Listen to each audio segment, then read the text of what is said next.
Hello, hello. How are you doing?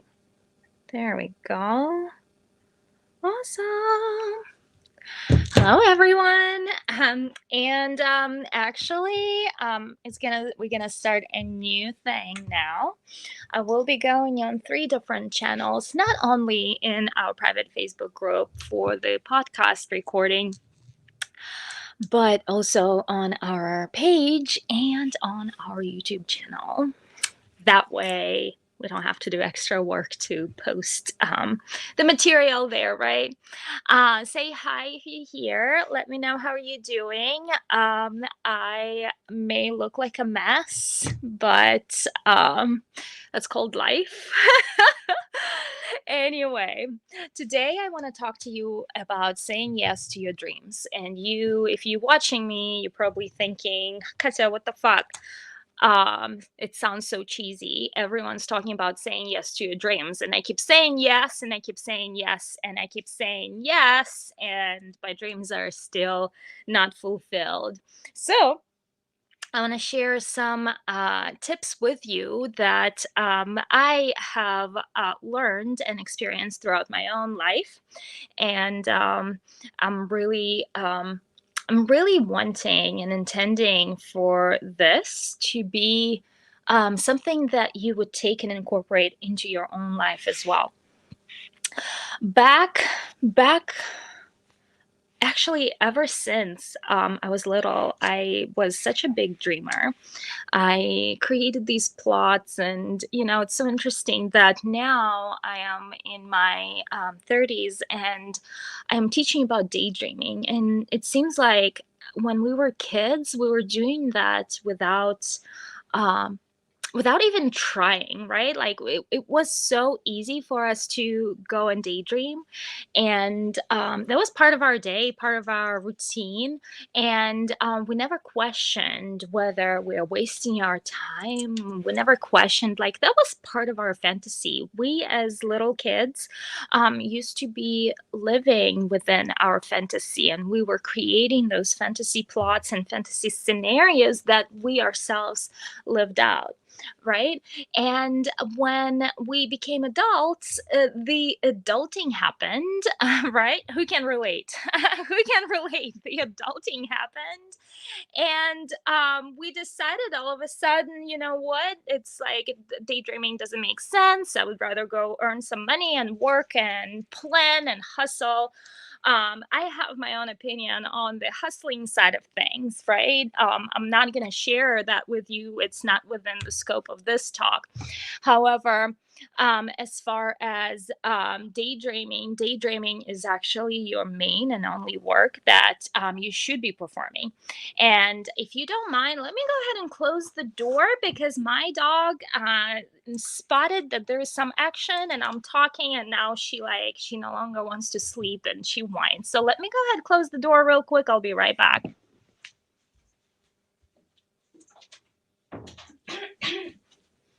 All right. I'm back now. Excuse me. Yeah, so one and only thing that has gotten me from where I originally wanted to go to where I am now is my ability to project and create and build the plots and scenarios. However, be open as to how those scenarios would come about. A lot of times when we are dreaming about something, we're very specific, like it has to happen in this way with this person, and we are putting and projecting our ideas on that specific person or on that specific situation that you think. And so you really only leave in universe that little space to work with, where if you were being general and if you were allowing more space, more room for the play, for the divine to intervene, you would have opened up to so many more opportunities, to so many more possibilities. I love Jen Sincero. In her book, Either You're a Badass or You're a Badass at Making Money, one of those, she gives an example. So if you want for and she's talking about the money, right? Money has been my journey over the past 10 years. So um, it's been quite eye opening for me. So she talks about how money is an energy and how it comes to you when you are either projecting on a certain situation or you are projecting general. And she says, so you have a space, and if you want to rent that space to a tenant, for example, on a monthly basis, you're only leaving yourself that little bit of a room for that money to come only through that rental income, where you're not even considering a possibility that somebody who's shooting a movie all of a sudden on that day wants to pay you that much money for a day of shooting at your location, right? So there's so many other ways that you don't even consider that things will come to you and come about for you, right? You're so stuck on creating a very certain, very specific scenario for your life and what you are allowing to come to you. The people, money, opportunities come to you through a very small window versus a big door, right? Another, and yes, by the way, I'm like having a hard time. There's just so much going on. I have like tons of meetings scheduled. So I'm like, oh, this is an impromptu talk for me. I didn't really have a plan or inspiration. So I'm like, okay, what do I want to talk to you about today? And it's like, talk about daydreaming. Why daydreaming? Well, first of all, this is something that I had to put myself um, and focus on that yesterday. I've been on a journey where I was so much in my logical brain over the past multiple months, at this point, probably 4 or 5 months, ever since I created a plan. And I was like, I hired this coach, I hired that program, and it was like, and now I'm in a very strict where I used to free flow and I used to receive so much more help and so much more divine guidance and so much. And I meditated and I spent a lot of time aligning. And now, as soon as I hired this coach and signed up for this business program and decided like I need accountability and I need someone to kick my ass so I can start working, actually what has happened energetically, I disconnected from my alignment. I disconnected from the dream and from why I'm doing this, right? And and I actually am doing worse than I was when I was doing very little, but was way more aligned. And if you listen to me, you know Abraham Hicks is one of the biggest spiritual teachers and mentors to me. I follow every time I'm out of alignment. This is the first thing that I do. I turn on Abraham Hicks and I get back into my alignment just like that, because I'm being reminded that the most important work is really the energy work and the alignment work. And alignment work comes through creating the scenario for your life, creating the specific result and the feelings that you want for your life, not necessarily the how, and leave the how out of the equation. It's not for you to figure out. It's not your job to figure out the how and who and what. And your only job is to know why and what it is that you want. And that is what I need you to focus on daily. That should be your daily activity, to really remind yourself as to why you woke up this morning. What is it that you are working so hard on? What is it that you are doing this? By the way, there is this really cool exercise that I've learned from Dean Graziosi, who is Tony Robbins' business partner for one of the KBB. I forgot what that stands for, but it's a business program for creating masterminds. And the exercise is called 7 Layers Deep. And you ask yourself, why do I want to have that kind of level of success? And you answer, and you ask yourself again, why do I want to have that, whatever your answer is?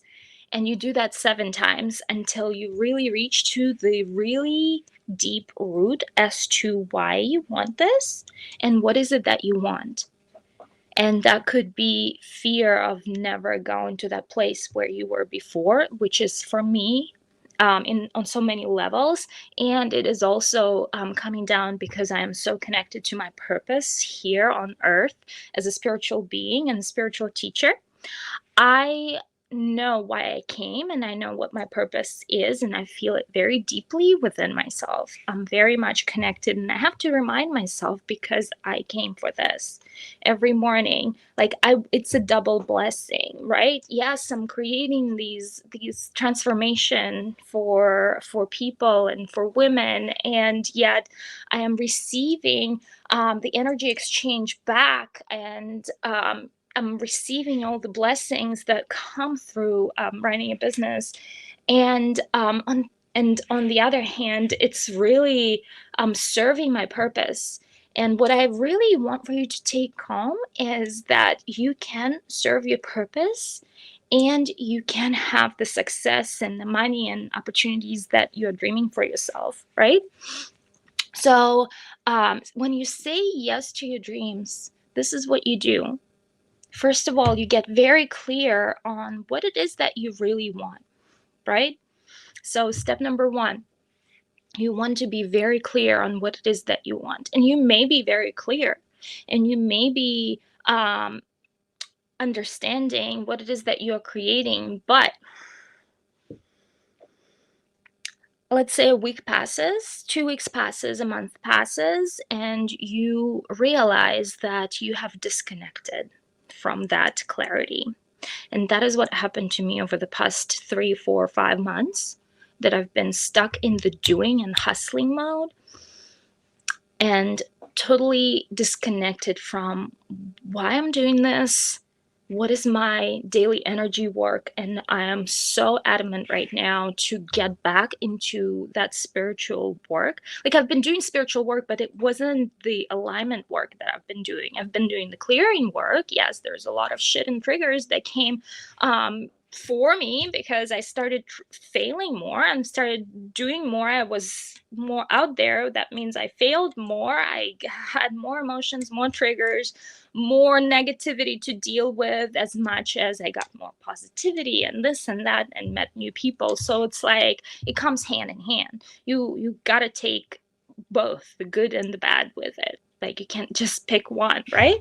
But as I started doing a lot of actionable masculine things, I have disconnected from the real work. And the only real work is to be in the clarity of what it is that you want and feel, really get into the feeling of what it is that you're creating, and also the why. Also, the why you're creating this. When you are with that clarity, you will understand that certain activities don't move you towards that dream that you're creating, right? And you are able to say no because you have that understanding, because you have that clarity as to what it is that you are working so hard on and why you're doing this, right? Now, when you have that clarity and you are able to say no to certain things and certain activities, that is when you are able to focus, laser focus your attention onto that one thing that you are really bringing to life. Focus that laser attention on that one thing that you are bringing to life for your life, whether it's for your life, whether it's for life of others. And a lot of times when you are changing your own life for the better, you are lifting up other people, and they'll get inspired to change their own life. It's like you are that lighthouse that lights up other people. You can't force another person to light up. You'll either inspire them to light up and they'll get up to your level, or they choose to stay where they at And or they choose to blame you for being successful and happy. Oh, she can have it all. Oh, like she can do it, I can't. Oh, and they will use that against them just to justify their excuses, right? So when you light up, you lift other people that's around you up as well. You show them by your own example what is possible, and you also show them by your own example on what life could be, because in their own darkness, a lot of times they're so stuck in their own darkness they don't know where to go. And when you appear as a light, and they choose to follow you, and they may choose to follow you and they may choose not to follow you, that is your only job, is to be yourself and live and create this beautiful life for yourself, not the others. You can't sacrifice your own and go down. Let's say you are at this level, right? You are at this level and a person is at this level, and I understand you have good intentions to help them. I understand it's a very human thing to be compassionate and help other people, especially if it took you so a certain journey to get where you at, and you want to share that experience because you're like beaming with the light and excitement, to you want to share that knowledge that you have uncovered, and it's been a breakthrough for you. But other people, most likely, they're just not there vibrationally. They're not gonna understand. I've learned this lesson long time ago, when at age 14 I actually had kundalini awakening, and I have lifted myself up into this really, really, really, really high vibration that the rest of the world was not even close to living in. I was living in this really high vibration with a really fast pace of thought, and because I was vibrating so high, I felt the suffering of the world so deep, so deep. And I wanted to share that, like, no, this is the love that you want to follow. If you follow the love, and this is how you do that, and this is what you believe in, and these are your belief systems that you are following. And I started doing that. But my environment, my family, my surroundings, my friends did not accept that or understand that, or were even coming close to understand where I was coming from, because they were looking at it from their own perspective that was right here while I was right here. And you can't force them. I really want to, I preached and I said, and all I got back was criticism and hurt and hurtful comments. And because I was still it was when I was 14, so I was not even of legal age. So my mom and my parents were my legal guardians. They would look at me and say, "What is wrong with you? Do you need to go and like consult a mental specialist?" I was like, "No." Right? So I have learned from that age to just keep it quiet and keep it to myself and not share my knowledge. It's a heartbreaking experience, because when you are overflowing with this, you want to share that with other people. You want to share that knowledge. You want to share that light. You want to say, "Hey, this is the light. This is how you do it. This is what you do, right? To be happy." And people just not willing. They're so closed off, they're not willing to accept that. So I've um made this kind of as a life rule to only share it with people who are truly interested and really want to know that, without and being open to learning that science without being judgmental about it, right? So I was only open to share the sacred knowledge with the few that were able to understand. And besides that, not only understand, but lift up to my level. I was not willing to go down to their level. They had to get up to my level. And there were not many people that would do that. There was one friend that I have met that was my rock at that stage of my life, and that's it. Nobody else was able to go to my level. And so, what I'm saying, you can't, when you have a breakthrough in life, You can't force it onto someone who is vibrating at a lower scale, because you're not gonna be understood. You're only gonna piss them off, and you're only gonna hurt yourself. And what's even worse, you're gonna go from that level that you have achieved right here to their level. And that is one thing you don't want to do. That is one thing you don't want to do, because from that level, you have to do the work to get yourself up, and that's hard work. And that is how, for the 2 years that I've had this highly pure spiritual experience at age 14, 16, um, that at age 16, right when I finished school and I went to university, my environment switched, and I wanted to fit in so badly. I wanted to fit in so badly, and I was here and they were here, and I lowered my vibration and I lost it, and I started falling, and I wasn't able to go back up ever again. I've never had that high of a pure, blissful nirvana experience in my life, just living in that higher vibration of that state of being, of a bliss. Like it's like when you wake up in the morning and you see love and bliss in everything that's around you. You see bliss in the sunshine, and the great gratitude and the happiness for the world, for the creation. You don't see the dark stuff. You only see the good stuff in life, and that's what bliss was about, right? So, when you say yes to your dreams, when you say yes to your dreams, you're saying, yes, I will lift myself up to be of a higher vibration, and I will say no to anything that does not meet that criteria. And I will say no to anything that's below that. And you are very clear on what it is that you're creating in your life and what it is that you're striving towards. And when you do that, when you reliving that yes, when it becomes your true nature, at first it feels uncomfortable. At first it feels like you are faking to make it. By the way, that's one of my methods. At first it feels that it's not real, and you have to check in and reset yourself and do it again, and practice. I used to do it with affirmations. Or now, if I need to get back into the alignment with that feeling, I would sit down and how does it feel? And I would feel into it for a minute or more.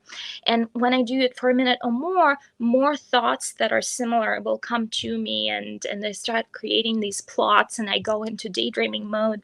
And that is what's so inspiring. And that what makes me get up in the morning.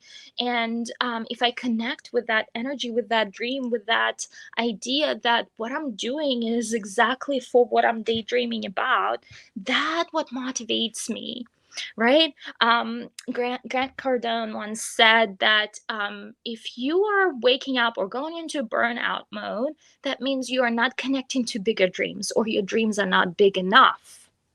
Your dreams are not big enough because you are not wanting to really go for your dreams and do what it takes to connect to that energy. Really do what it takes to connect to that energy with excitement. Not just wake up, drag your feet out of bed, and it's like, oh, another day, I have to go to work. No, you jump out of the fucking bed with excitement. And it's like, fuck yeah!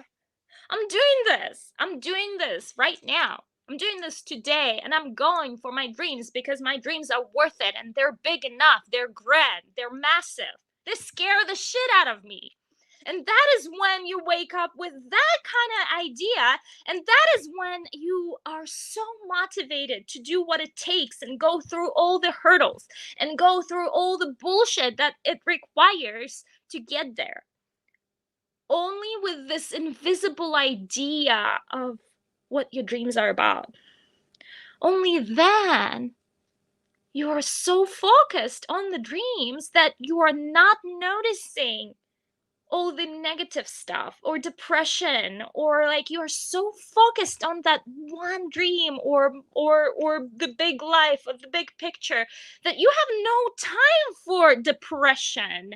You have no time to notice the negativity because you are focused on the right thing that keeps you moving forward, that makes you excited for life. Instead of being focused on what's not working and being depressed about it and being willy whatever, right? And crybaby about it, being a loser about it. You don't want that. You want to surround yourself with people who also inspire, motivate you to hit that dream. That is why when you say yes, sometimes you say no to people who are not there for your highest good.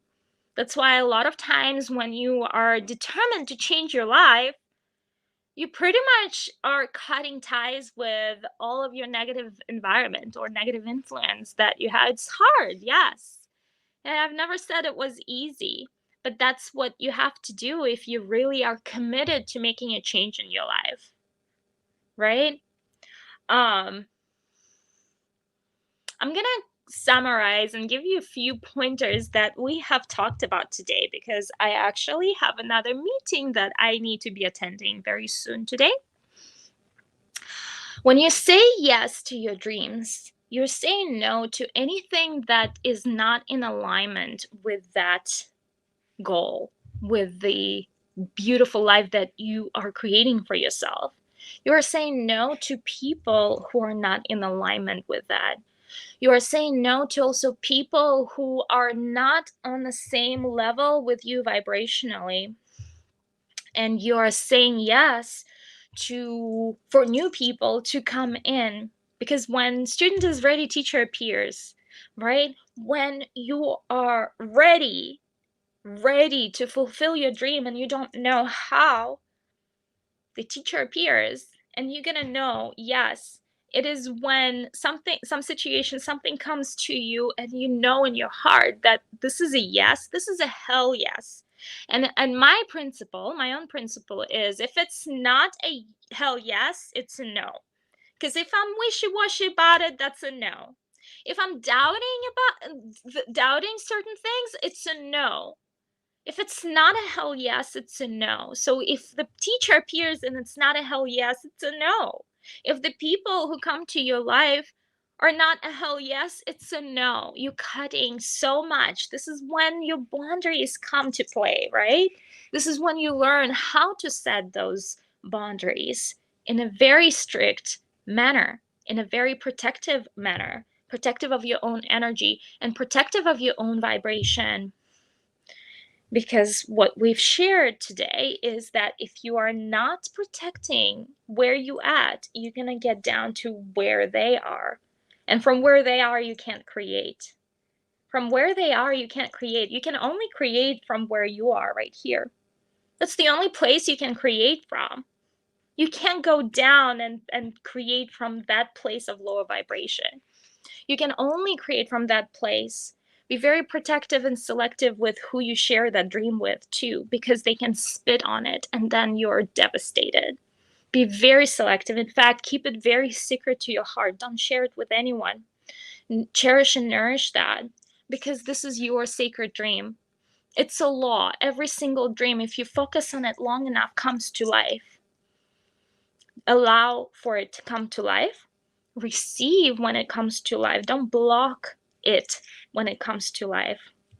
Be very protective of it and baby it, nourish it, water it every day, fertilize it, and read the books that allow you to put that energy of belief into it, right? Reconnect with it daily. In fact, every single morning, reconnect with that feeling. What is it that you are going for in your life? What is it that is nourishing your soul? What is it that you want to create? Because if you're not creating, you are either stuck in the same place or you're actually going downwards. And that is not a good idea, right? And with that, my beautiful love, we are going to finish today. I hope you have a wonderful rest of your day, and I will talk to you soon. Bye.